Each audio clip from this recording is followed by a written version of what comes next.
Allez, on reparle des banques françaises et européennes cotées en bourse qui ont perdu entre 10 et 25% depuis un mois sur les marchés boursiers. Bonjour Thibault. Bonjour. Thibault Prévet pour la financière Arbevel. Quand on regarde les banques américaines, a priori, elles ont quasiment perdu autant que les banques européennes, sauf que la différence, c'est que l'épicentre de la crise bancaire, du stress bancaire, eh ben, il est chez eux, il n'est pas chez nous.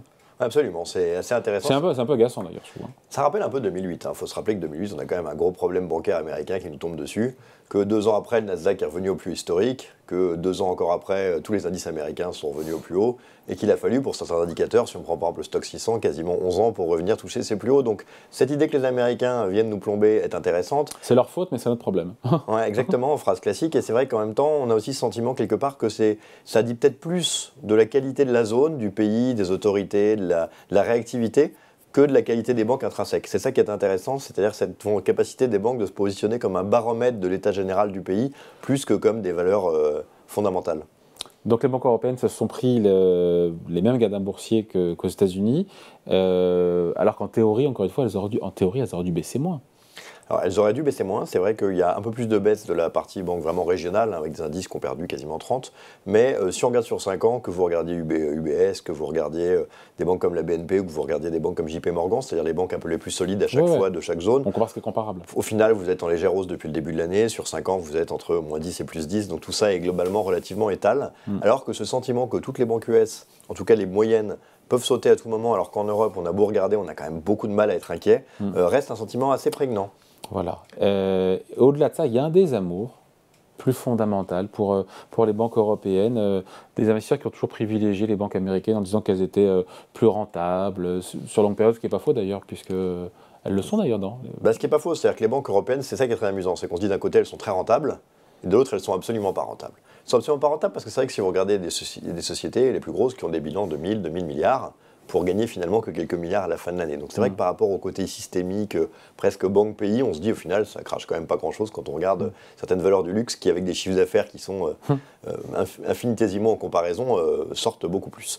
À côté de ça, il y a quand même une certaine rentabilité parce qu'on voit bien qu'à part 2020, il n'y a plus vraiment beaucoup d'erreurs, il y a quand même des rentabilités assez régulières, assez efficaces sur les banques européennes.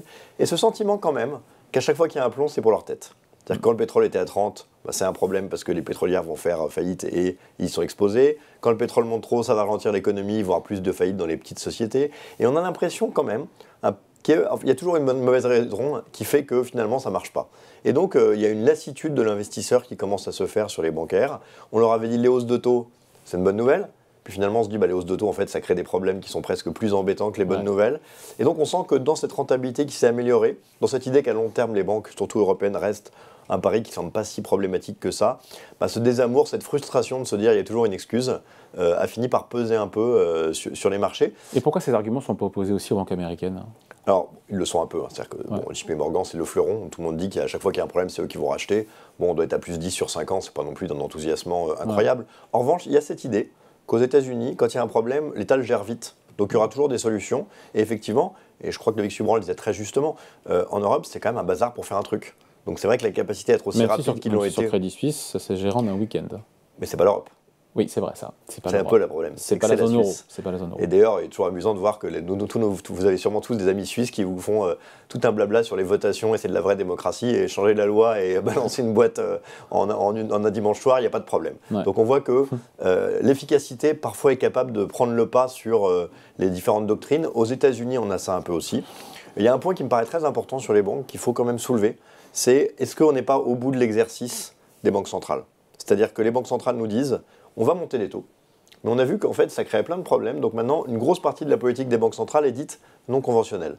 On donne beaucoup de liquidités aux banques via des opérations de refinancement, on rachète des actifs, etc. Tout en augmentant les taux en parallèle. Voilà. Et donc on s'est dit que ça marchait. La question qui va se poser aujourd'hui, c'est avec des taux de dépôt à 5 aux États-Unis, à plus de 3 en Europe, si vous dites aux gens, vous avez, je sais pas moi, 1000, 2000, 10 000 euros ou dollars sur votre compte, si vous l'enlevez et que vous le placez en SICAV monétaire, vous allez être bien rémunéré.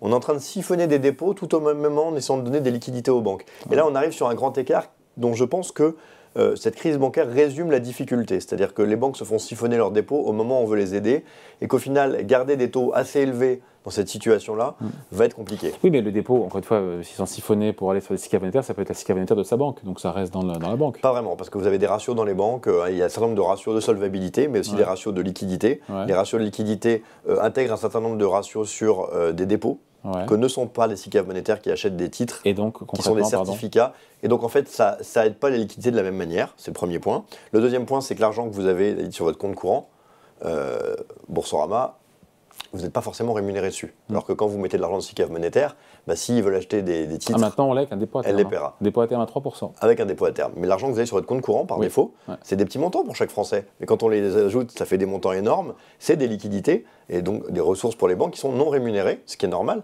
Alors que à chaque fois que vous allez prendre une SICAV monétaire, elle va prêter à la banque à un taux. Donc en plus, c'est des liquidités qui sont de meilleure qualité et qui ne sont pas rémunérées. Et donc tout ce mouvement est un peu contradictoire, et c'est vrai qu'on peut avoir le sentiment que ces périodes de hausse de taux sont peut-être plus près de la fin aux États-Unis, où l'inflation commence à rebaisser. En Europe, on est quand même assez loin de ça, et donc l'inquiétude sur le fait que ça puisse durer un peu reste un peu plus prégnante. Donc c'est vrai que ce sentiment qu'au final, c'est peut-être plus une fragilité américaine, mais avec le sentiment que les marchés européens, ils sont peut-être plus sensibles, qui crée ce sentiment un peu d'inconfort à la 2008. Génial. Bon, on finit là-dessus juste, Thibaut, sur la valorisation des banques européennes. Elles sont basses depuis longtemps, et elles le sont peut-être encore plus aujourd'hui, alors qu'elles sont rentables. Est-ce qu'il n'y a pas une opportunité? Alors, elles sont basses, elles le sont de plus en plus, et surtout, elles ont prouvé depuis quelques années une capacité à gagner de l'argent, qui était devenu quelque chose entre les amendes, les problèmes, on était devenu un peu dubitatif sur le sujet. Donc, elles ont leur place dans une allocation. Le seul point qui les freine, c'est que beaucoup d'autres actifs, les small mid-cap, les autres large cap, le luxe, sont aussi beaucoup moins chers qu'ils l'étaient il y a 18 mois. Ah oui, donc, un LVMH, je paye 35 fois les résultats, on doit être aujourd'hui peut-être à 22. Enfin, les banques sont à 6 ou à 7 ou à 8. Mais ce que je veux dire, c'est que cette dévalorisation, en fait, elle est partout. Oui. Et donc, quelque part, est-ce qu'elle est plus importante? Et vous voyez, je prends un exemple, vous discutez les small mid-cap, il ne faut pas oublier que dans le CAC Small, la plupart des sociétés sont en trésorerie nette. Donc, le risque sur l'endettement, sur les taux, n'est pas toujours aussi évident. Donc, c'est vrai que quand toutes les zones se sont dévalorisées, et ont plutôt des niveaux de valorisation secteur par secteur historiquement bas, il y aura toujours une bonne raison de ne pas faire les banques. Notre point de vue chez Financière Arbevel, c'est que ça a un intérêt sur des visions de long terme, mais c'est vrai qu'en trading, c'est toujours quelque chose d'assez compliqué et que donc il faut plus les jouer sur une petite part de portefeuille pour ceux qui sont intéressés par ça. Et attention en revanche, et petit signal d'alarme toujours, la dette bancaire reste une dette très technique, surtout les perpétuelles. Les gens ont tendance à en cacher un peu partout, comme si c'était toujours rappelé à la première date. Ça peut amener des risques qu'on a pu voir évidemment sur le Crédit Suisse. Donc les banques, oui, attention quand même au statut, ça reste un marché extrêmement technique. Ne pas le faire sans aucune maîtrise du sujet me paraît un point qui est assez important. Allez, plus que sur d'autres secteurs. Point de vue signé Thibaut Prébet pour la Financière Arbevel. Merci. Merci beaucoup.